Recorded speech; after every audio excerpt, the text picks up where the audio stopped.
Madam को अपनी पोती इतने वर्षों नहीं मिलनी थी, और जब किस्मत ने चाहा तो मिला दिया। किस्मत के अलावा फादर का बहुत बड़ा हाथ है इसमें। सबसे पहले इन्हें ख्याल आया, अगर ये ना होते तो इंसान क्या करेगा जब तक उसकी मर्जी ना हो। ये तो है। हुजूर, जरा संभल के, कहीं दारू के साथ साथ गिलास न चबा जाएगा। Ladies and gentlemen, Madam Sulakshana Devi and her granddaughter Seema Devi.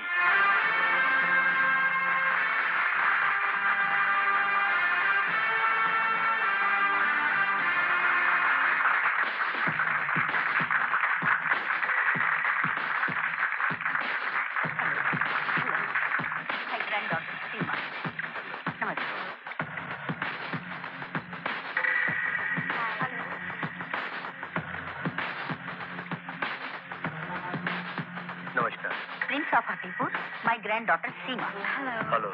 May I have a dance with you? Please. Hello, madam. Hi, madam.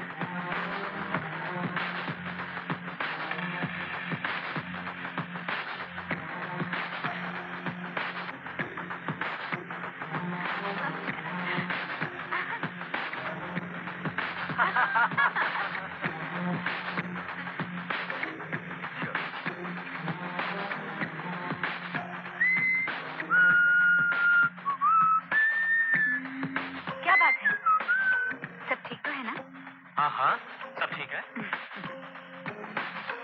कौन है वो? वो हाथीपुर स्टेट का प्रिंस है। होगा। वो प्रिंस हाथीपुर हो या प्रिंस ऊंटपुर, मगर तुम्हें इस तरह चीप डांस नहीं करना चाहिए था। चीप? क्या किया है मैंने? क्या किया है मैंने? उस आदमी के साथ कैसे डांस कर रही थी? हंस रही थी। लोग देखें तो क्या सोचेंगे? खैर, मुझे क्या? सही बात है। तुम्हें क्या?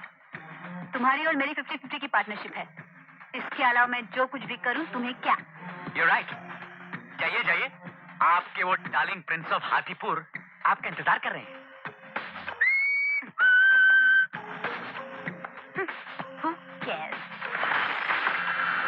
कुछ न कुछ तो करना ही पड़ेगा। सरकार, अब जो भी कीजिएगा सोच समझ कर कीजिएगा। आपने अरुण को नीचा दिखाने के लिए उस लड़की को नौकरी दिलवाई, आपने ही उसके घर की तलाशी का आइडिया दिया, और वो लेटर अपने हाथों से अपने पैरों पर मार लिया। मुझे क्या पता था इतने से लिफाफे में से इतनी बड़ी मुसीबत निकल आएगी। सरकार, ये तो है, ये पहली बार देखा कि खोदा चूहा और निकला पहाड़। हाय हाय, कल तक मैडम के इकलौते वारिस आप थे, आज वो लड़की है। नहीं, वैसे मैं आपका नेचर जानता हूँ, आप कुछ न कुछ तो करेंगे ही। मैडम ने इतने जरा से दिनों में कुछ नहीं तो तुम्हें 20 लाख रुपए की ज्वेलरी तो दी होगी। एग्जैक्ट कीमत तो मुझे पता नहीं, लेकिन ये रही ज्वेलरी की लिस्ट तुम्हारे लिए, ताकि बाद में हिसाब करते हुए गड़बड़ ना हो। बाद में? ये बाद में का क्या मतलब हुआ? हमारी तुम्हारी पार्टनरशिप है 50-50। मुझे मेरा हिस्सा अभी चाहिए, वरना तुम किस दिन ये सब लेकर अफूचा करोगे तो मैं तुम्हारा क्या ना। तुम हर एक को अपनी तरह बेईमान समझते हो। सीमा बेटी, हम लोग बेईमानी और ईमानदारी की बातें ना ही करें तो अच्छा है। हमारे मुंह से ये बातें अच्छी नहीं लगती।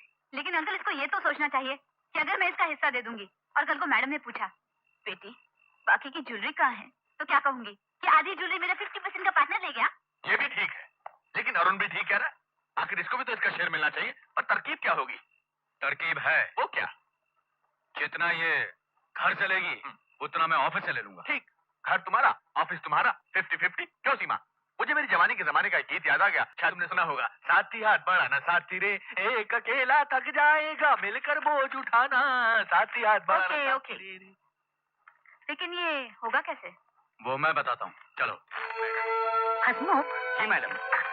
मैंने बलवंत को 10 बजे बुलाया था, अभी तक वो आते ही होंगे। रात को काफी देर तक ऑफिस में काम करते रहे, 2-2:30 बजे तक फाइलें देखते रहे, इसलिए सुबह आने में देर हो गई होगी। क्यों हसमुख लाल जी? जी। दादी माँ, ये तो है, बलवंत अंकल 10 आदमी का काम अकेले करते हैं, है ना हसमुख लाल जी? जी, मैडम बेबी बिल्कुल ठीक कह रही हैं। Good morning. मॉर्निंग। यहाँ सब ठीक है? सर, आपके होते हमारे लिए सब ठीक है। तुम ही हो माता पिता, तुम ही हो। सर जी, यस। मैडम आपके बारे में पूछ रही थी, मैंने अपनी तरफ से कह दिया कि आप रात को 2:30-3 बजे तक ऑफिस में बैठकर काम कर रहे थे। Good, very good. तुम ही हो बंधु सखा, तुम ही हो। Morning madam. Morning. Sorry madam, आने में जरा देर हो गई मुझे आज। क्या है कि सारे अकाउंट्स बंद करने थे ना, इसलिए रात को ऑफिस में ही 2-2:30 बज गए। काम तो खैर रात भी हो सकता था, लेकिन आप तो मेरा नेचर जानती हैं। मैं सब जानती हूँ। बैठो और मेरी बात सुनो। जी। देखो बलवंत, आखिर तुम्हारी भी अपनी जिंदगी है। इतना काम करोगे तुम्हारी सेहत का क्या होगा? मैंने फैसला कर लिया है, तुम्हारी आधी जिम्मेदारियां आज से अरुण संभालेगा। तुम्हारे साथ मैंने बड़ी बेइंसाफी की है। इतने दिनों तक मैंने इस बारे में सोचा ही नहीं। सच्ची बात तो ये है, आज भी ये सब मुझे सीमा ने ही समझाया। सीमा ने? How sweet! I love you, Balwant uncle, you know it. Of course, of course. सरकार, ये क्या हो रहा है? वो घर की वारिस हो गई है, अब ये दफ्तर का मालिक हो रहा है। आप तो ना घर के रहे ना घाट के, मगर मैं अपनी जबान से आपको धोबी का कुत्ता तो कह नहीं सकता। चलिए समझ लीजिए, मैं कुत्ता हूँ और आप धोबी, मगर अब हम दोनों कहीं के नहीं रहे।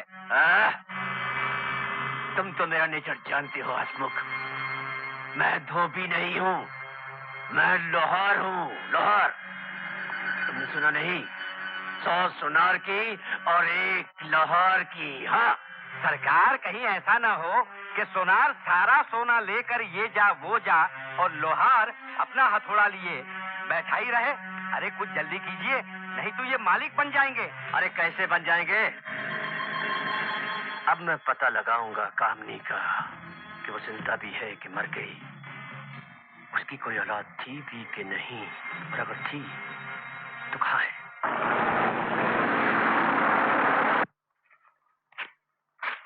हसमुख जी। अरुण, ये चेक कल बैंक से निकलवा लेना। जी बिल्कुल।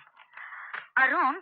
जी मैडम। बलवंत को गए 3 महीने तो हो गए होंगे। जी हाँ, 3 महीने तो हो गए। कमाल है, 3 महीने गुजर गए। कमाल तो ये है, न कोई खत आया है न चिट्ठी। जी हाँ, मैं भी उनकी तरफ से बहुत परेशान हूँ।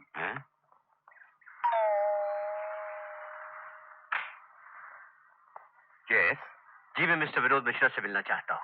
जी मैं ही विनोद मिश्रा हूँ, कहिए। वो तो आप हैं mister Vinod Mishra. Thank God. आप सोच नहीं सकते कि कितनी मुश्किल से मैंने आपको ढूंढा है। और उस दिन अचानक कामनी घर छोड़कर चली गई। बस हमारी उससे वही आखिरी मुलाकात थी। वो मेरी पत्नी की बहुत अच्छी सहेली थी, लेकिन मुश्किल ये थी कि मेरे भाई साहब पुराने ख्यालात के थे। कहाँ गई होगी वो? कोई अंदाजा है आपको? कुछ याद कीजिए, शायद उसने आपको कभी। हाँ, मैं एक बात बता सकता हूँ। कामिनी के जाने के कुछ ही दिन बाद मुझे उसके कमरे के ड्रावर में से एक मैटरनिटी होम का पता मिला, लेकिन भाई साहब के डर से मैंने ये बात शांति को भी नहीं बताई, क्योंकि भाई साहब। क्या पता था? कौन सा मैटरनिटी होम? क्या पता था उसका? मैं कोशिश करूंगा याद करने की, लेकिन आप कामिनी को इस तरह क्यों ढूंढ रहे हैं? जी उन्हीं के फायदे के लिए। आप तो मेरे नेचर आप मेरे नेचर कैसे जानेंगे? आप तो पहली बार मुझसे मिल रहे। फिर बात यह है कि कामनी के दूर दराज के चाचा थे, उनकी जायदाद अगर कामनी मिल जाए तो मैं उससे सौंप दूं, वरना उसकी बेटी को अगर वो मिल जाए तो। कामिनी की बेटी? उसकी बेटी कहाँ थी? हाँ? कामिनी का तो बेटा था।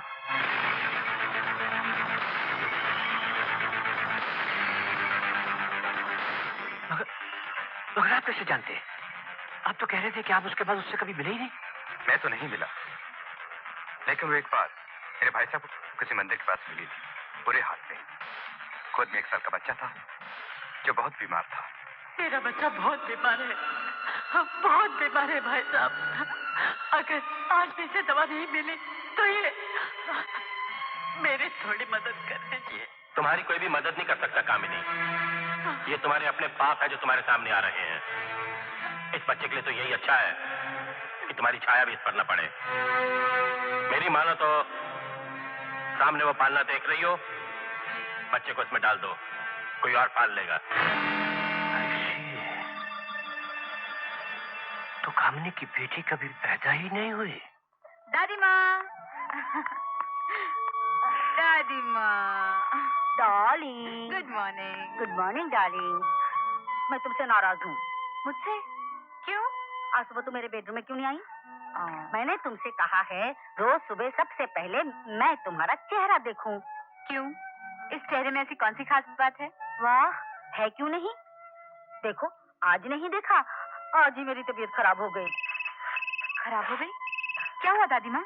यही सर्दी, जुकाम। हेलो हेलो आंटी, मैं तारा। हेलो बेटे। आंटी, मैंने आपको कंग्रेचुलेट करने के लिए फोन किया। प्रिंस ऑफ हाथीपुर मिले थे। उन्होंने बताया कि इतने सालों बाद। ये तो किस्मत की बात है बेटे। अच्छा, तो तुम आ रही हो? ये तो बड़ी खुशी की बात है। हाँ हाँ, तुम्हें आके मेरी पोती से मिलना ही चाहिए। ठीक है, तुम आज ही आ जाओ। Okay, bye darling, bye. कौन है दादी माँ? आज दोपहर में मिल लेना, बहुत नेक लड़की है। उसके फादर। Good morning madam. अच्छा हुआ तुम आ गए। आज मेरी तबीयत भी ठीक नहीं है।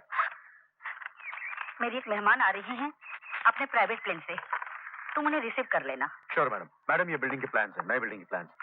कौन आ रही है?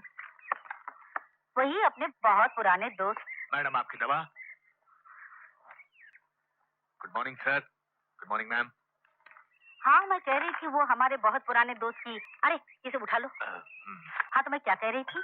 आप कह रही थी कि जो आ रही है वो आपके बहुत पुराने दोस्त की, यही तक कहा था आपने। बेटी है। अच्छा, तारा जैसी। अरे कौड़ी, क्या हुआ? जी कुछ नहीं, ऐसा लगा जैसे जमीन खिसकी पाँव के नीचे से वो चाल आ गया हो। क्या नाम बताया आपने? तारा जैसी। वाह। तो कब आ रही आपकी तारा जैसी? अरे भाई, उसका अपना प्लेन है, 2 घंटे में यहाँ होगी। अरे ये क्या कर रहे हो तुम? क्या बताओ मैडम, आंखों के आगे कुछ ऐसा अंधेरा सा था। लगता है आज तुम्हारी भी तबीयत ठीक नहीं है। जाओ, आज छुट्टी करो। थैंक यू मैडम, हो गई छुट्टी। इसका मतलब खेल खत्म, पैसा हजम। ये खेल जब तक चलना था चला, अब नहीं।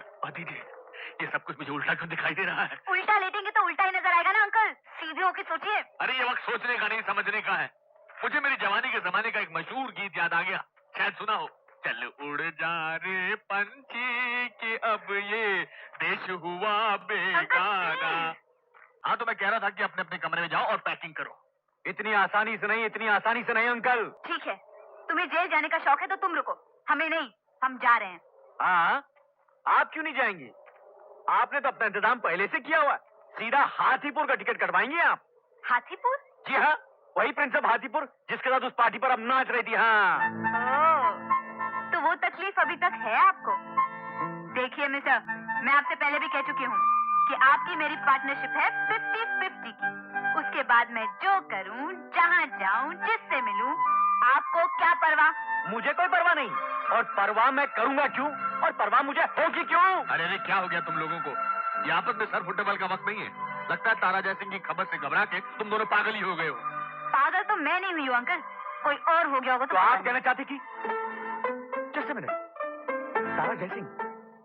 ओह, हाँ क्यों नहीं? Right right. बेचारा ये तो गया। मैं कहीं नहीं गया अंकल, उसे